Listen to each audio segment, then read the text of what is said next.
ಪ್ರೀತಿಯ ಪ್ರಥಮ PUC ವಿದ್ಯಾರ್ಥಿಗಳೇ, ಎಲ್ಲರಿಗೂ ಕೂಡ ಮತ್ತೊಮ್ಮೆ ನಮ್ಮ ಯೂಟ್ಯೂಬ್ ಚಾನಲ್ಗೆ ಸ್ವಾಗತ. ನೋಡಿ ವಿದ್ಯಾರ್ಥಿಗಳೇ, ಪ್ರಥಮ PUC ವಾರ್ಷಿಕ ಪರೀಕ್ಷೆ ಫೆಬ್ರವರಿ 2026, ವಿಷಯ ಕನ್ನಡ ಆಗಿರುತ್ತೆ. ಈ ಒಂದು ಪ್ರಶ್ನೆ ಪತ್ರಿಕೆಯನ್ನು ನಮಗೆ ಕಳಿಸಿಕೊಟ್ಟಂತಹ ವಿನು ಅವರಿಗೆ ಧನ್ಯವಾದಗಳು. ಬೆಂಗಳೂರು ಸೌತ್ ಕ್ವಶನ್ ಪೇಪರ್ ಆಗಿರುತ್ತೆ. ಬನ್ನಿ, ಬಹಳ ಈಸಿಯಾಗಿ ಬಹಳ ಚೆನ್ನಾಗಿತ್ತು ಪೇಪರ್. ಮಾತ್ರ ಈಸಿ ಅಂದರೆ ಏನು ಡೆಡ್ ಈಸಿ ಅಲ್ಲ, ಓದಿದವ್ರಿಗೆ ಈಸಿನೇ. ಯಾವ ಹಣ್ಣಿನಂತೆ ಮಗು ಕೊಬ್ಬಬಾರದು ಅಂತ ಮೊದಲನೆಯ ಪ್ರಶ್ನೆಗೆ ಸರಿಯಾದ ಉತ್ತರ ಚಕೋತ ಅನ್ನುವಂಥದ್ದು ರೈಟ್ ಆನ್ಸರ್. ಅಣು ಬಾಂಬುಗಳಿಗೆ ನೆಲ ಏನಾಗಿದೆ ಅಂತ ಪ್ರಶ್ನೆ. ಇದಕ್ಕೆ ಸರಿಯಾದ ಉತ್ತರ ಬಂದು ಬಂಜೆಯಾಗಿದೆ ಅನ್ನುವಂಥದ್ದು ರೈಟ್ ಆನ್ಸರ್ ಆಗಿರುತ್ತದೆ.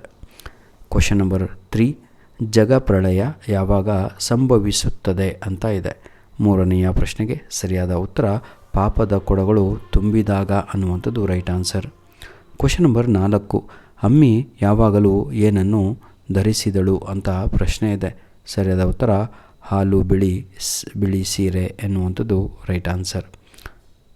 ಬೊಗಸೆಯಲ್ಲಿ ಕವಿ ಯಾರನ್ನು ಬಂಧಿಸಲು ಇಚ್ಛಿಸುತ್ತಾರೆ ಅಂತ ಪ್ರಶ್ನೆ ಇದೆ. ಚಂದ್ರನನ್ನು, ಆಪ್ಷನ್ ಎ. ಕುಟುಂಬ ಯೋಜನಾ ವಿಸ್ತರಣಾಧಿಕಾರಿ ಹೆಸರೇನು? ಇದಕ್ಕೆ ಸರಿಯಾದ ಉತ್ತರ ಆಪ್ಷನ್ ಎ ನರಸಿಂಹಮೂರ್ತಿ. ಗ್ರಾಮದ ಆದಿದೇವತೆ ಯಾರು? Question number 7 right answer Nagamma. Question number 8, ಪಿಚಾಚಿಗಳು ಯಾರ ಹೆಸರು ಕೇಳಿದರೆ ಹೆದರುತ್ತವೆ ಅಂತ ಪ್ರಶ್ನೆ ಇದೆ. 8ನೆಯ ಪ್ರಶ್ನೆಗೆ ಸರಿಯಾದ ಉತ್ತರ ಶಿವನ ಅನ್ನುವಂಥದ್ದು ರೈಟ್ ಆನ್ಸರ್ ಆಗಿರುತ್ತದೆ. ಕ್ವಶನ್ ನಂಬರ್ 9, ಬದುಕಿನ ಬಗ್ಗೆ ಅವನಿಗೆ ಒಂದು ತಕರಾರಿಲ್ಲ. ಪಿಚಾಚಿಯು ಈ ಮಾತನ್ನು ಹೇಳುತ್ತಿರುವುದು ಡ್ಯಾಶ್. 9ನೆಯ ಪ್ರಶ್ನೆಗೆ ಬೋಳೆ ಶಂಕರನನ್ನು ಕುರಿತು ಅನ್ನುವಂಥದ್ದು ರೈಟ್ ಆನ್ಸರ್. ಕ್ವಶನ್ ನಂಬರ್ 10, ನಾನು ರಾಜನಾದರೆ ರಾಜ್ಯದಲ್ಲಿ ಸೈನ್ಯ ಇರುವುದಿಲ್ಲ, ತೆರಿಗೆಗಳು ಇರುವುದಿಲ್ಲ, ನಾಣ್ಯಗಳು ಇರುವುದಿಲ್ಲ. ರಾಜಕಾರಣಿಯಿಂದ ಹಿಡಿದು ಎಲ್ಲರೂ ದುಡಿತಾರೆ, ಎಲ್ಲರೂ ಉಣ್ಣುತ್ತಾರೆ. ದುಡಿಯುವ ಸೋಂಬೇರಿಗಳಿಗೆ ಖಂಡಿತ ಅವಕಾಶವಿಲ್ಲ. ದುಡಿಯದ ಇರುವ ಸೋಂಬೇರಿ. ಈ ಮಾತುಗಳಲ್ಲಿ ವ್ಯಕ್ತವಾಗಿರುವ ಬೋಳೆ ಶಂಕರನ ರಾಜ್ಯದ ಕಲ್ಪನೆ ಅದು ಕಾಯಕತ್ವವನ್ನು ಆಧರಿಸಿದ್ದು. ಬನ್ನಿ ವಿದ್ಯಾರ್ಥಿಗಳೇ, ಈಗ ನಾವು ಈ ಒಂದು ಪ್ರಶ್ನೆ ಪತ್ರಿಕೆಯನ್ನು ಕಳಿಸಿಕೊಟ್ಟಂಥ ನಮ್ಮ ವಿನು ಅವರಿಗೆ ಮತ್ತೊಮ್ಮೆ ಧನ್ಯವಾದಗಳು. ಯಾಕಂದರೆ ಬಹಳ ಕ್ಲಿಯರ್ ಆಗಿದೆ ಕಣ್ರಿ ಕ್ವಶನ್ ಪೇಪರ್, ಎಲ್ಲರಿಗೂ ಕೂಡ ಕಾಣಬೇಕು ಆ ರೀತಿಯಾಗಿದೆ. ಶಾಸ್ತ್ರಿ ಮಾಸ್ತರು ಡ್ಯಾಶ್ ಎಂಬ ಬೋರ್ಡ್ ಬರೆಸಿ ಮನೆ ಮುಂದೆ ಹಾಕಿದರು. ಅನಾಥ ಬಾಲಕರ ಆಶ್ರಮ ಅಂತ ಹಾಕಿಸ್ತಾರೆ. ಕುದ್ಮಲ್ ರಂಗರಾವ್ ಅವರ ಸ್ಥಾಪಿಸಿದ ಸಂಸ್ಥೆ DCM ಅನ್ನುವಂಥದ್ದು ರೈಟ್ ಆನ್ಸರ್. ರಕ್ಷಾ ಕಂಡಕವು ಡ್ಯಾಶ್ನ ಕೈಯಲ್ಲಿ ಕೆಳಗೆ ಬಿದ್ದಿತು. ಆನ್ಸರು ಭರತನ ಕೈ. ರೈತರು ಡ್ಯಾಶ್ ತಿಂದು ಹೊಟ್ಟೆ ತುಂಬಿಸಿಕೊಂಡರು. ರೈತರು ಎರೆ ಮಣ್ಣು ತಿಂದು ಹೊಟ್ಟೆಯನ್ನು ತುಂಬಿಸಿಕೊಂಡರು. ಕಲ್ಲಿನ ಹೊಡೆತದಿಂದ ಸತ್ತ ಪ್ರಾಣಿ ಯಾವುದು? ನರಿ. ಸರಿಯಾದ ಉತ್ತರ. ಹೊಂದಿಸಿ ಬರೆಯಿರಿ. HS ಶಿವಪ್ರಕಾಶ್. ಮಗು ಮತ್ತು ಹಣ್ಣುಗಳು. ಮತ್ತೆ ಸೂರ್ಯ ಬರುತ್ತಾನೆ. ಲೋಕೇಶ್ ಅಗಸನ ಕಟ್ಟೆ. ಸುನಾಮಿ ಹಾಡು. HL ಪುಷ್ಪ. ಆರಿಫ್ ರಜಾ. ಹೊಲಿಗೆ ಯಂತ್ರದ ಅಮ್ಮಿ. ಜೀವಕ್ಕೆ ಇಂಧನ. ಬಸವರಾಜ್ ವಕ್ಕುಂದ. ಧನ್ಯವಾದಗಳು. ನೋಡಿ ವಿದ್ಯಾರ್ಥಿಗಳೇ, ನಾವೊಂದು 3 question paper with key answer full upload ಮಾಡಿ ಕೊಟ್ಟಿದ್ವಿ. ಆ ಕ್ವಶನ್ ಪೇಪರಿಂದ ಪ್ರತಿಯೊಂದು ಕಡೆ 80ಕ್ಕೆ ಕಡಿಮೆ ಅಂದರೂ 60 ಅಂಕದ ಪ್ರಶ್ನೆಗಳು ರಿಪೀಟ್ ಆಗಿದ್ದಾವೆ. ಅಂದಮೇಲೆ ಆ ಪ್ರಶ್ನೆ ಪತ್ರಿಕೆ ಬಹಳ ಇಂಪಾರ್ಟೆಂಟ್ ಆಗಿತ್ತು ಹಾಗೂ ಮಕ್ಕಳಿಗೆ ಬಹಳ ಹೆಲ್ಪ್ ಆಗಿದೆ. ನಮ್ಮ ಉದ್ದೇಶ ನಿಮಗೆ ಇಲ್ಲಿ ಕ್ವಶನ್ ಪೇಪರ್ ಲೀಕ್ ಮಾಡಿ ಕೊಡುವಂಥದ್ದಲ್ಲ ಕಣ್ರಿ.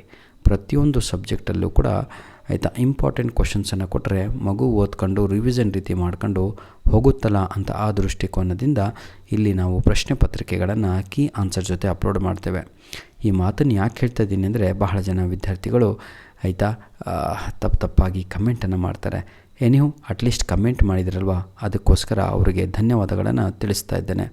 ಒಳ್ಳೆಯ ಹುಡುಗರಂತೂ ಬಿಡಿ, ಅಯ್ಯೋ ವಿಡಿಯೋ ನೋಡಿದ್ನೋ ಇಲ್ಲೋ ಅದರಲ್ಲೂ ಕಳ್ಳಾಟ ಮಾಡಿಬಿಟ್ಟು ಒಂದು ಕಮೆಂಟ್ ಕೂಡ ಥ್ಯಾಂಕ್ ಯು ಅಂತಲೂ ಕೂಡ ಹಾಕಲ್ಲ.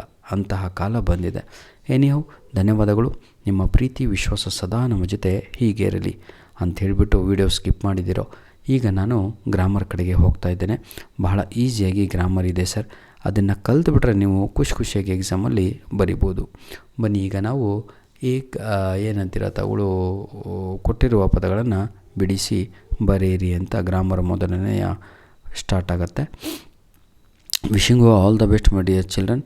ಈ ಕೆಳಗಿನ 2 ಪದಗಳನ್ನು ಬಿಡಿಸಿ ಬರೆಯಿರಿ. ಏಕೈಕ, ಏಕ ಪ್ಲಸ್ ಏಕ. ಗುಪ್ತಾರಾಧನೆ, ಗುಪ್ತ ಪ್ಲಸ್ ಆರಾಧನೆ. ಉದ್ದಗಲ, ಉದ್ದ ಪ್ಲಸ್ ಅಗಲ. ಈ ಕೆಳಗಿನ 2 ಪದಗಳಿಗೆ ವಿರುದ್ಧಾರ್ಥಕಗಳನ್ನು ಬರೆಯಿರಿ. Opposite word. ಶುಭ, ಅಶುಭ. ಸ್ವದೇಶ, ವಿದೇಶಿ. ಆರೋಗ್ಯ, ಅನಾರೋಗ್ಯ. ಈ ಕೆಳಗಿನ 2 ಪದಗಳಿಗೆ ಸಮಾನಾರ್ಥಕವನ್ನು ಬರೆಯಿರಿ. ಅರಸ, ಅರಸ ಅಂದರೆ ರಾಜ ಅಂತ, ಹಾಗೂ ದೊರೆ ಅಂತ ಎರಡೂ ಕೂಡ ಬರಿಬೇಕು. ಯಾಕಂದರೆ ಪ್ರತಿಯೊಂದಕ್ಕೆ 2 ಮೀನಿಂಗ್ ಬರಿಬೇಕು. ಸಮಾನಾರ್ಥಕ ಅಂದರೆ ಅರ್ಥ ಆಗತ್ತಲ್ವಾ? ಎಸ್. ಕಾಡು ಅಂತ ಇದೆ. ಕಾಡು ಅಂದರೆ ವನ ಅಂತ ಬರಿಬೋದು, ಅಥವಾ ಅಡವಿ ಅಂತಲೂ ಬರೀರಿ. ತಾಯಿ ಅಂದರೆ ಅಮ್ಮ, ಅವ್ವ, ಮಾತೆ ಅಂತ ಬರಿಬೇಕು. Question number 48. ಈ ಕೆಳಗಿನ 2 ಪದಗಳಿಗೆ ತದ್ಭವ ರೂಪ ಬರೆಯಿರಿ. ಪರೀಕ್ಷಿಸು ಅಂತ ಇದೆ. ಪರಿಕಿಸು ಅನ್ನುವಂಥದ್ದು ಸರಿಯಾದ ಉತ್ತರ. ಪ್ರಸಾದ ಅಂತ ಇದೆ, ಅದಕ್ಕೆ ಅಸಾದ ಅನ್ನುವಂಥದ್ದು ರೈಟ್ ಆನ್ಸರ್. ಭಕ್ತಿ ಅಂತ ಇದೆ, ಭಕುತಿ ಅಂತ ಬರೀಬೇಕು. ಭಕುತಿ ಅಂತ. ಯಾವುದಾದ್ರೂ 2 ಅನ್ಯದೇಶೀಯ ಪದಗಳನ್ನು ಬರೀರಿ. 2 ಮಾರ್ಕ್ಸ್ ಫಿಕ್ಸ್. ಇದು ಎಲ್ಲರಿಗೂ ಕೂಡ. ಕಾಲೇಜು ಅಂತ ಬರೀರಿ, ಕ್ವಶನ್ ಪೇಪರ್ ಮೇಲೆ ಫಸ್ಟಿಗೆ ಇರುತ್ತೆ. ರೈಲು ಅಂತ ಬರೀರಿ, ಬಸ್ಸು ಅಂತ ಬರೀರಿ, ಏನಾದರೂ ಬರೀಬೋದು. 50ನೆಯ ಪ್ರಶ್ನೆ. ಕೆಳಗಿನ 2 ನುಡಿಗಟ್ಟುಗಳನ್ನು ಸ್ವಂತ ವಾಕ್ಯಗಳಲ್ಲಿ ಬರೆಯಿರಿ. ಅಡಿಪಾಯ ಅಂತ ಇದೆ. ಶಿಕ್ಷಕರು ನಮ್ಮ ಶಿಕ್ಷಣದಲ್ಲಿ ಅಡಿಪಾಯವನ್ನು ಹಾಕಿಕೊಡುತ್ತಾರೆ. ಚಾಟಿ ಏಟು. ನನ್ನ ತಂದೆ ತಾಯಿಗಳು ಕೆಟ್ಟ ಕೆಲಸಗಳಿಗೆ ನಾವು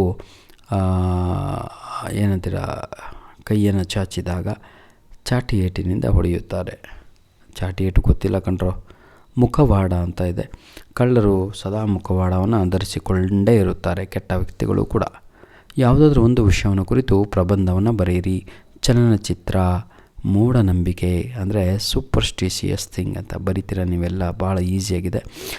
52 ಪ್ರಶ್ನೆ ಪತ್ರಿಕೆ ಕೊನೆಯ ಭಾಗ ಪ್ರಶ್ನೆ ಇದು. ಇಲ್ಲಿ ಒಂದು ಫಾರ್ಮಲ್ ಲೆಟ್ರು, ಒಂದು ಇನ್ಫಾರ್ಮಲ್ ಲೆಟ್ರ್ ಎರಡೂ ಕೂಡ ಕೊಟ್ಟಿದ್ದಾರೆ. ಯಾವುದಾದ್ರು ಒಂದನ್ನು ಬರೀಬೇಕು. 4 ಅಂಕಕ್ಕೆ ನಿಮ್ಮ ಎಕ್ಸಾಮಿಗೆ ಬರುತ್ತೆ. ಧನ್ಯವಾದಗಳು ವಿದ್ಯಾರ್ಥಿಗಳೇ. God bless you all the best. Wishing you all the best for your upcoming exams. ಧನ್ಯವಾದಗಳು. Please send your question papers to our mail ID ALLININONE1PDF99@gmail.com ಅನ್ನುವಂಥದ್ದು ನಮ್ಮ ಮೇಲ್ ID.